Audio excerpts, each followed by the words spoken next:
1 ঘন্টা আগে নিউজ, পরিমণির বিরুদ্ধে গৃহকর্মী নির্যাতনের অভিযোগ। পুলিশ যা বলছে, তো পুলিশ যা বলছে সেটা কিন্তু কোনো বলাবলি নেই। পুলিশ বলছে ওই 1 লাইন নিচে 1 লাইন দিয়ে দিল, কিন্তু পুরো নিউজের মধ্যে দেখবেন ওই মেয়েকে কি বলেছে, পুরো ডেসক্রিপশনে ওই মেয়ের পুরো বক্তব্য এমন ভাবে ফলাও করে প্রচার করা হলো যেমন ভাবে আমি একদম দোষী সাব্যস্ত হয়েই গেছি। তো এই মিডিয়া ট্রায়াল কবে বন্ধ হবে বা কেন হচ্ছে?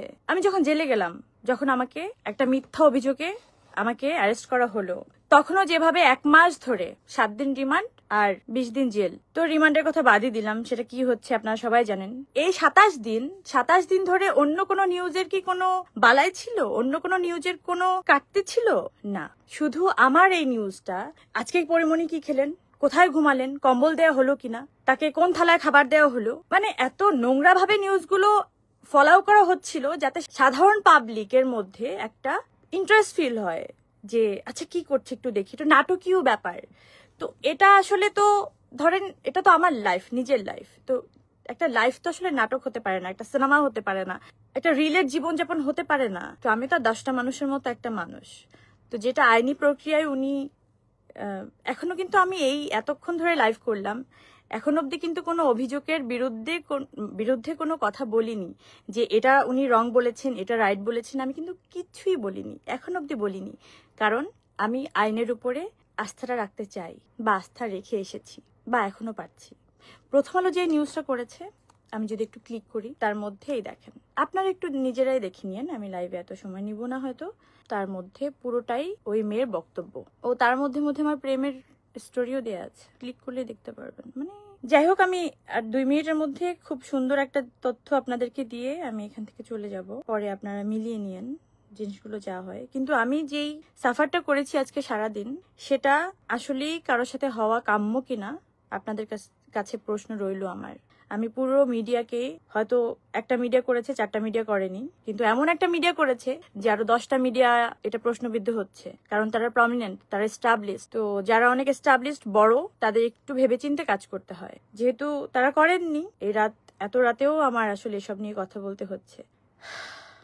আচ্ছা, পুরো কনভারসেশনে, পুরো লেখার মধ্যে আমি কি করে আপনাদেরকে দেখাই বলেন তো? আমি তো এত স্মার্ট না আসলে মানে এইসব বিষয়। আমাকে নাকি, আচ্ছা, লাস্ট অভিযোগ হচ্ছে, অভিযোগের বিষয়ে মন্তব্য জানার জন্য মুঠোফোনে নম্বর ও হোয়াটসঅ্যাপে বেশ কয়েকবার কল করা হয়, পাঠানো হয় খুদে বার্তা, কোনো সাড়া পাওয়া যায়নি। যেটা 1 ঘন্টা আগে অথবা 1.5 ঘন্টা আগে প্রথম আলো এটাকে পাবলিশ করলো।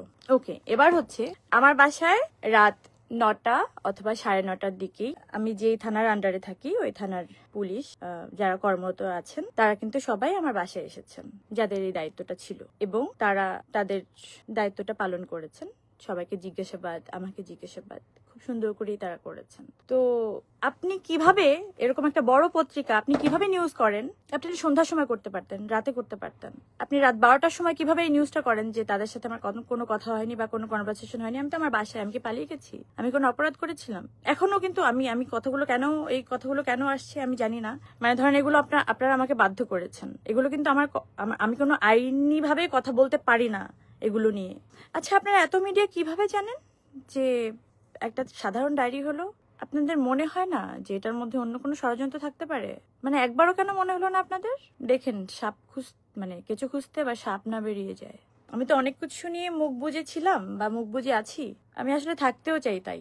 আমার 2টা বাচ্চা, আমার এই ফ্যামিলি, আমার এই সুখ শান্তি, আমার কাজ, আমার জীবনযাপন, এই নিয়েই থাকতে চাই। কিন্তু দেখেন, আমার বাসায় তো 9 বছর ধরেও একজন কাজ করে। আমার যে ড্রাইভার, উনি 4 বছর ধরে আমার বাসায় কাজ করে। তার আগের ড্রাইভার ছিল 5 বছর, তো 4.5 বছর। এরকম বহুত মানুষ আমার বাসায় বছরের পর বছর কাজ করে, কই তারা তো কোনো অভিযোগ করলো না।